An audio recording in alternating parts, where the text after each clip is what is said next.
Guten Morgen von Valera.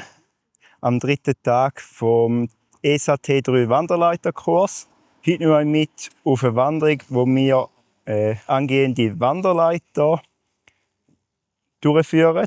Jede Gruppe übernimmt einen Teil. Ich wünsche euch viel Spaß mit dem Video.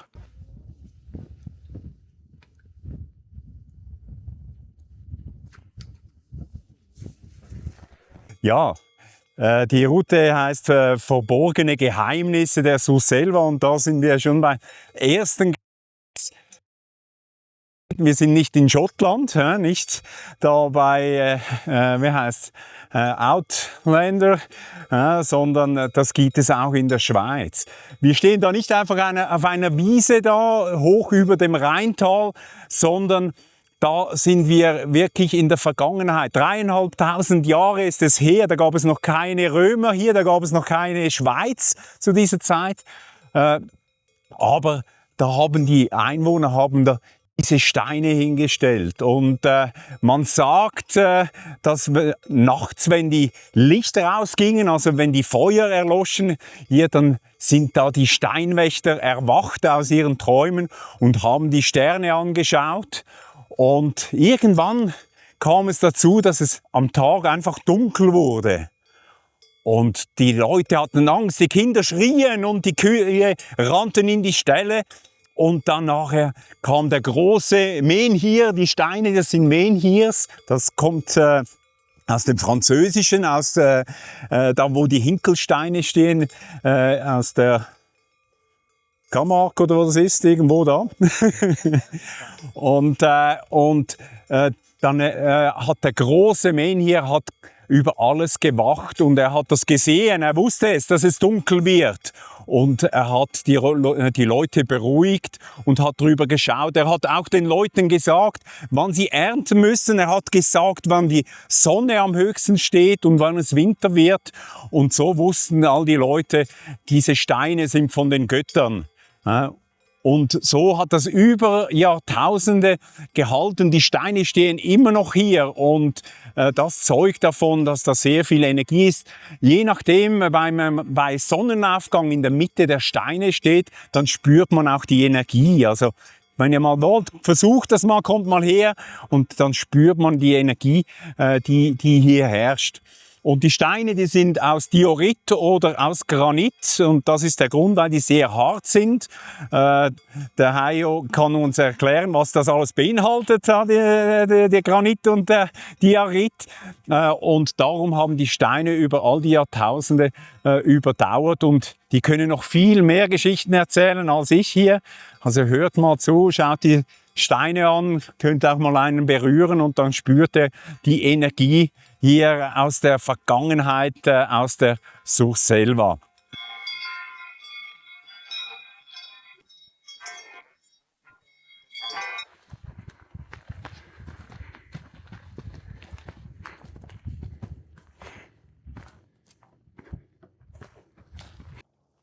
Dieser Aussichtspunkt ist optimal zum die Surselva anschauen. Surselva ist eigentlich das ganze Gebiet, wo man sieht. Und das hier ist Lugnetz, Open Air Lugnetz, das kennt vielleicht der eine oder der andere. Super schön, das ist da hinten. Und dann, wenn man richtig hinten die schönen Bergen schaut, das ist Svalz. Und was da speziell ist, vor 1500 Jahren war fast alles nur Wald hier, wenig besiedelt und die Besiedlung ist vor allem Kloster Disentis. Kloster Disentis hat einen großen Einfluss auf die Surselva. Die Entwicklung, wie auch vor allem Religion, katholisch. Es ist fast alles katholisch, zum Teil nur einzelne Dörfer sind Protestant. Und wir haben da Obersachsen und Walz und Safiental, das ist zum größten Teil Auswandern aus den Oberwallis. Die hatten zu wenig Land und dann haben sie neue Flächen gesucht und dann sind sie, es war schon leichter besiedelt, aber nicht so groß. Und wenn wir jetzt einen Sprung machen, vor 100 Jahren, dann war das im Prinzip nur Bauern. Bauern, Lehrer, Pfarrer und noch ein bisschen Gewerbe. Und dann machen wir einen weiteren Sprung, gehen wir vielleicht in den 50er Jahren, war es auch noch leichter Tourismus, vor allem Flims war, aber im Oberland gar nichts. Und dann kamen dann die Großkraftwerke, Kraftwerk Vorderrhein. Und das hat den ersten Aufschwung, vor allem im oberen Surselva, Sedrun, Disentis, da kam Geld rein. Und das sind große Kraftwerke, die gehören zum größten Teil der Axpo und produzieren viel Energie. Rund 2% von der Schweizer Verbrauch, nicht ganz. Und das kommt dann bald den Gemeinden zurück. Zu 0 Franken, ne? Heimfall. Und da wird viel erwartet, aber es gibt dann viel mehr Restwasser. Und das ist vielleicht auch etwas, das ihr mitnehmen könnt. Energiestrategie 2050. Es wird Neukraftwerke geben, ein paar neue, 16 oder so, und Ausbauten von Kraftwerken. Aber nach dem Ausbau, nach 20 Jahren, produzieren wir genau gleich Energie, viel Energie. Also abgesehen jetzt von weniger Niederschlägen, der Grund ist, die Kraftwerke, die jetzt zurückkommen zu den Gemeinden, Kanton, müssen nachher Neukonzessionäre geben und dann gibt es viel mehr Restwasser. Das heißt, wir investieren viel, die Flüsse haben mehr Wasser, aber am Schluss haben wir nicht mehr Energie. Jetzt müssen wir überlegen, ist das die richtige Strategie? Sollten wir vielleicht weniger Wasser und die anderen nicht ausbauen, aber das ist rein politisch. Und nachher, 60er Jahren, kam der Aufschwung, vor allem Flims, Laax. Und ich sage jetzt, in Graubünden ist vor allem St. Moritz, das ist ja ober. Und dann kommt vielleicht der Region Kloster, Davos und dann Soarosa und dann Sabonin und das auch selber so kategoriemäßig, oder? Flims ist natürlich immer an oberen Stelle. Die hat schon Tourismus. Und vor allem, von wo kommt das Geld? Das sind schon Tourismus. Und die Kraftwerke vor allem oben kommen auch, und dann Industrie haben wir sehr wenig. Gewerbe haben wir auch noch viel, aber Industrie sehr wenig. Was ist die größte Herausforderung von der Surselva? Die Abwanderung. Die Abwanderung ist ein großes Problem, vor allem weiter oben. Ich sage, es wird einen Wandel geben. Vor allem dieser Sommer sagt schon vieles aus. Bei euch unten in den Wohnungen 30 mehr Grad, bei uns immer noch einigermaßen.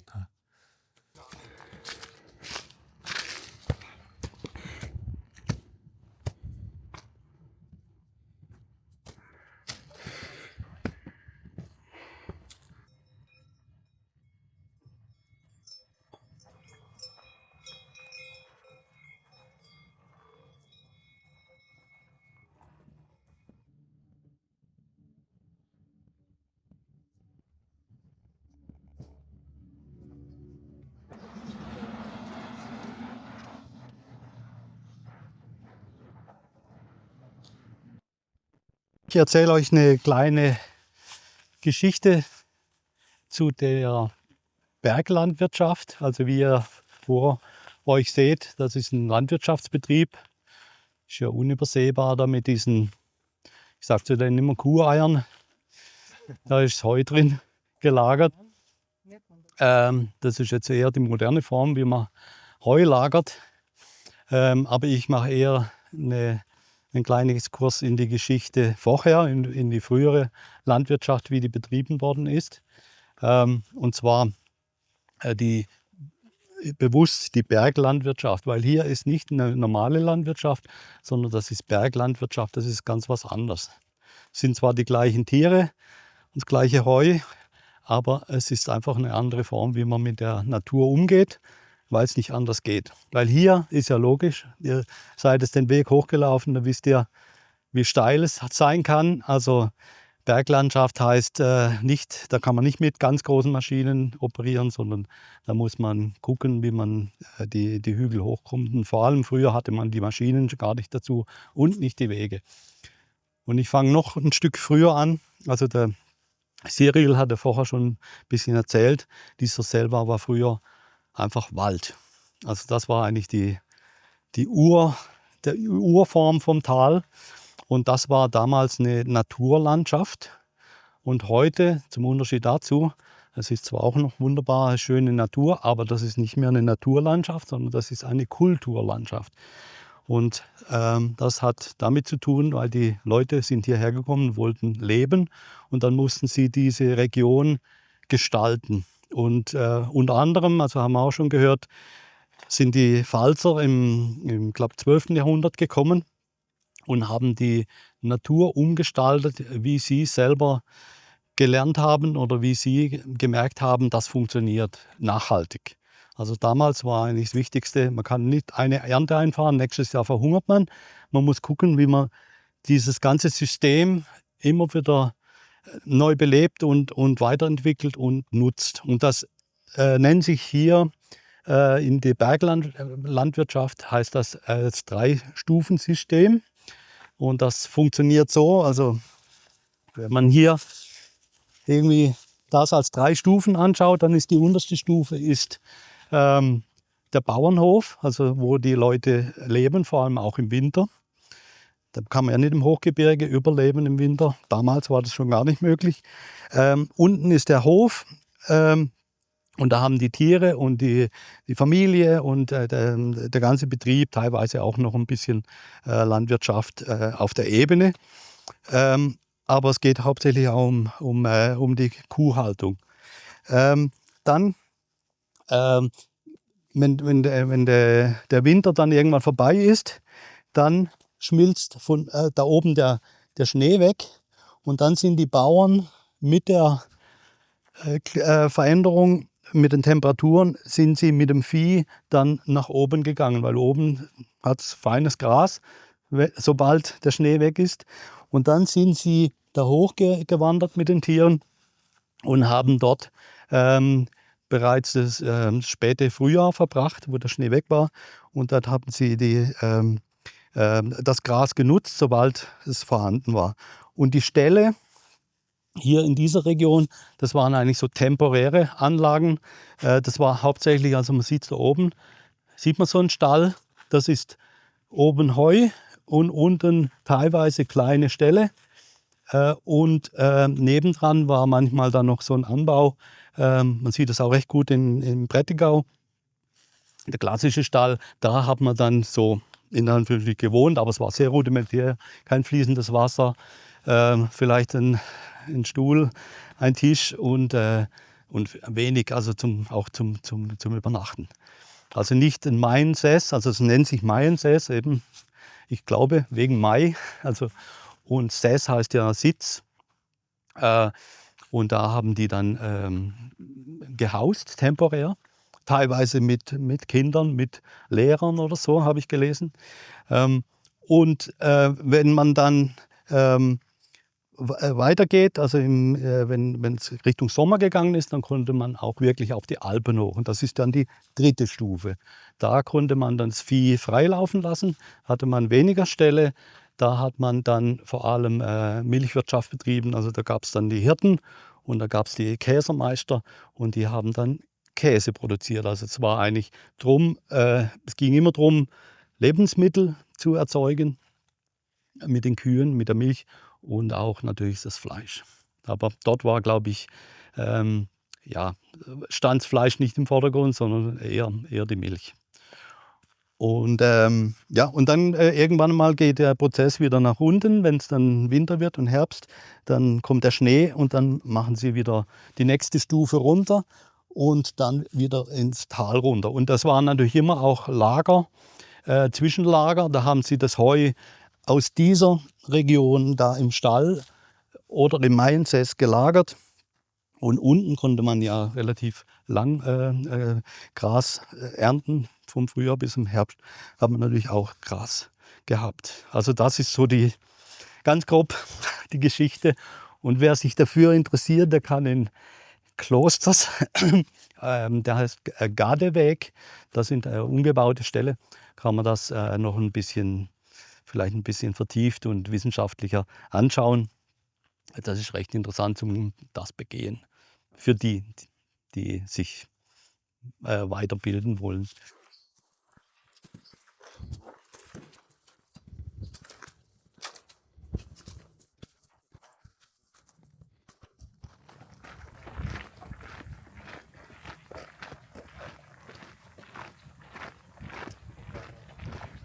Hier unseren Mittagshalt am Schatten. Aber ihr habt vielleicht gesehen, da vorne hat es viele Gadde- oder Meiersäß. Woher der Name kommt, wissen wir jetzt bereits. Ist jemand Besitzer von einem Meiensäß? Hat jemand einen Meiensäß? Noch nicht. Leider nicht. Du?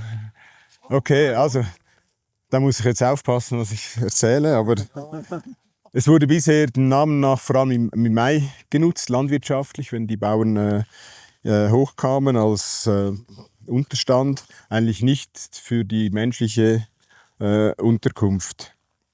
Heute sind sie nur noch sehr selten landwirtschaftlich genutzt, möglicherweise als Heulager oder so, aber mehrheitlich sind es private Ferien, Übernachtungsmöglichkeiten und man kann dazu stehen, wie man möchte eigentlich, aber es ermöglicht auch den Erhalt dieser Meiensäße, dieser Gebäude als Kulturerbe vom Kanton Graubünden. Aber sie bieten natürlich immer großen politischen Diskussionsstoff. Wie soll man diese unterhalten? Wie darf man sie nutzen und ausbauen? Weil, ja, ist klar, wir sind hier mal generell außerhalb jeglicher Bauzone. Es gelten das Raumplanungsgesetz und vor allem das Zweitwohnungsgesetz. Oder? Wir kennen alle Zweitwohnungsinitiative in allen Bergregionen, die da einschränkend oder regulierend wirken. Aber man darf sie nutzen, aber die Form und das Volumen darf nicht verändert werden. Also keine Aufbauten, keine Anbauten. So. Man darf keine Luxusausbauten tätigen, also große Fenster einbauen, Balkon oder eine Gartenanlage rumherum bis Swimmingpool oder sowas ist nicht möglich. Was möglich ist an einzelnen Orten bedingt, dass auch der Stall, also das Zweitgebäude, kann zusätzlich genutzt werden für Unterkünfte, aber das ist nicht immer möglich. Und innen ist der Gestaltungsraum relativ groß. Es gibt auch ganze Siedlungen von Meiensäße, also bekannt außerhalb von Lenzerheide, Guardaval, 4-Sterne-Hotel, oder? Das waren auch einzelne Meiensäße. In Klosters gibt es ein Meiensäß, wie heißt das? Gardeweg. Nein, das war kulturell. Das ist das. Das ist der Gardeweg, genau, wo man sich noch mehr damit befassen kann. Also es hat ein bisschen beide Seiten, oder? Und wenn eines zu kaufen ist, du hast es gestern erwähnt, oder jemand hat erwähnt, dann ist der Preis für sowas bald 500.000 oder noch höher. Die Erschließungsfrage ist zu klären, Zufahrt und so weiter. Die Zufahrten waren jahrzehntelang privat geregelt, landwirtschaftlich hat man sich da organisiert und heute berufen sich die Besitzer aus Zürich vielleicht auf Gemeindegesetz und die sollen dann da Zufahrtsstraßen errichten. Also es gibt einigen Zündstoff, aber wir nutzen jetzt hier die Gelegenheit für unseren Mittagsrast. Ich denke, halbe Stunde, dass wir Viertel ab spätestens wieder los können.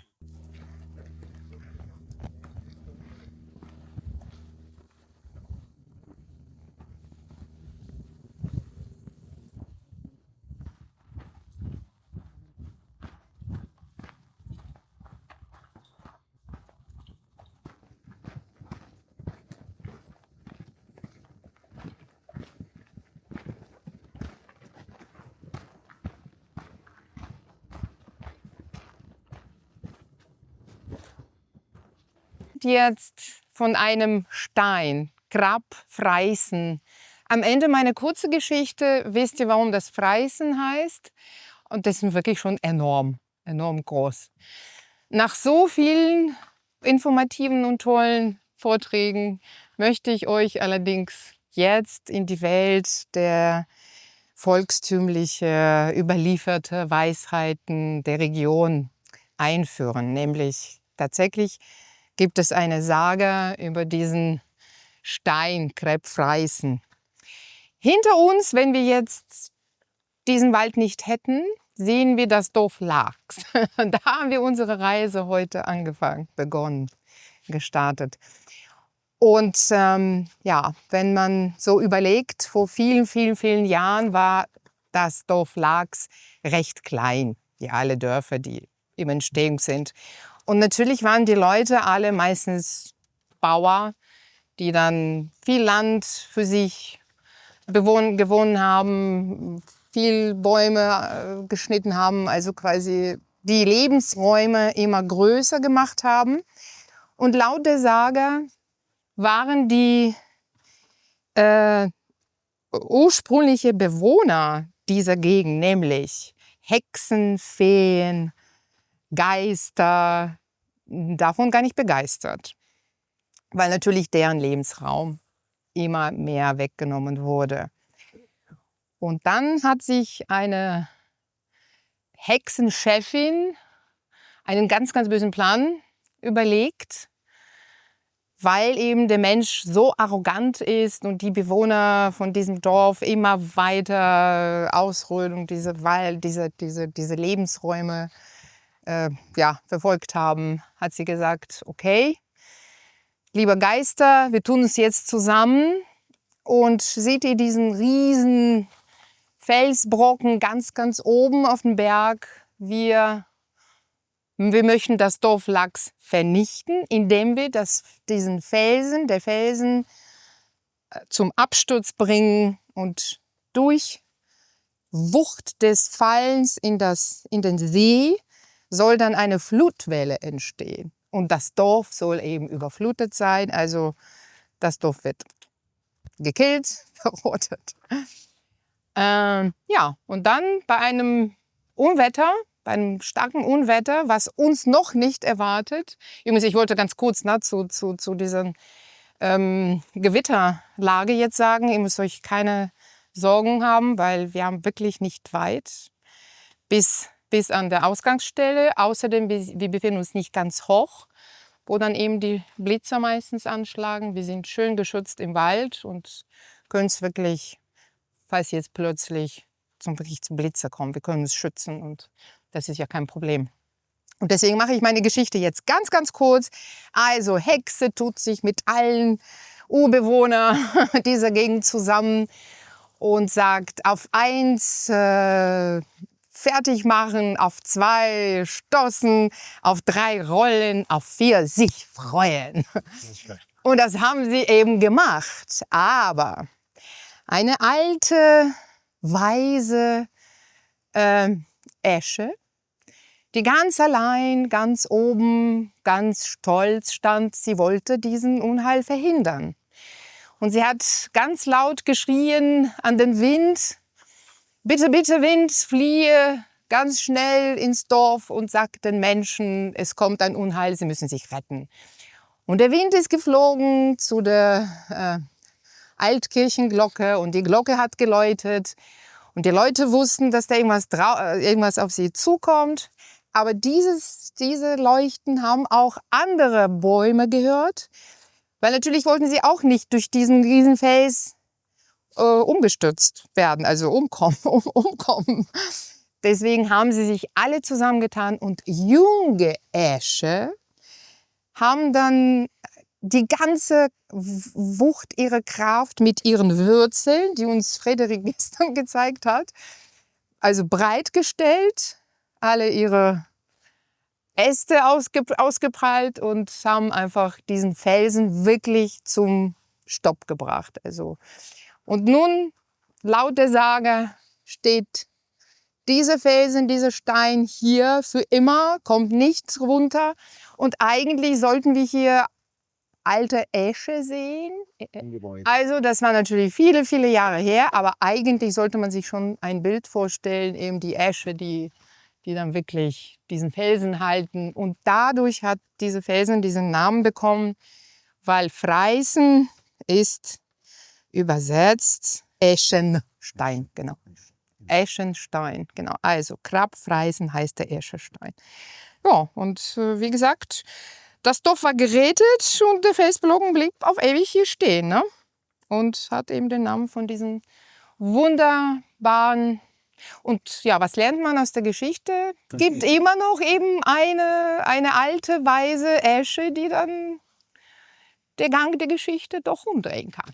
Jetzt mache ich noch weiter. Und zwar gibt es in den Felsen Gravuren. Und die sollen aus der Bronzezeit kommen und mit dem Ort zusammenhängen, den wir am Anfang und uns Reto darüber erzählt hat. Und jetzt überlegt ihr, wie ist dann der Stein wirklich hier hingekommen? Und zwar handelt es sich hier um einen Fremdling. Also der Stein kommt nicht von hier oben, sondern es handelt sich um Ilanzer Verrucano. Der Ilanzer Verrucano, das ist eine Mischung zwischen Sedimentgestein, also so Quarz, und Vulkangestein, das dann eine leichte Morphose durchgemacht hat. Und der ist hier hingekommen, indem der Gletscher, also man geht davon aus, dass er durch den Vorrheingletscher dann von der Region Ilanz hier hingebracht wurde. So steht er seit der Gletscher weggegangen ist, steht er hier für den Rest der Zeit. Jetzt werden wir dann zusammen bald wieder weitergehen zum See runter, dann können wir allenfalls noch baden.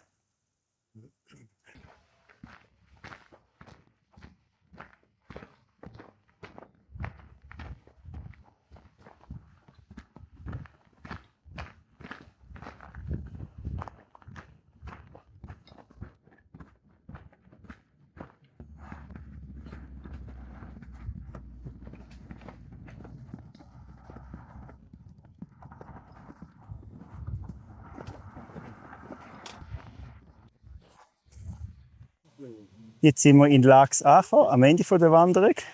Die Wanderung war sehr abwechslungsreich. Ich habe sehr viel gelernt von den anderen angehenden Wanderleiterinnen und Wanderleiter. Falls das Video gefallen hat und auch etwas Neues lernen konnte, freue ich mich über einen Daumen nach oben. Ich freue mich immer sehr über eure Kommentare. Falls ihr zukünftig auf meine Wanderung und Wandertipps begleiten wollt, freue ich mich über ein Abo. Glocken aktivieren nicht vergessen und dort alle auswählen. Dann informiert YouTube jedes Mal, wenn ich ein neues Video lade. Bis zum nächsten Video.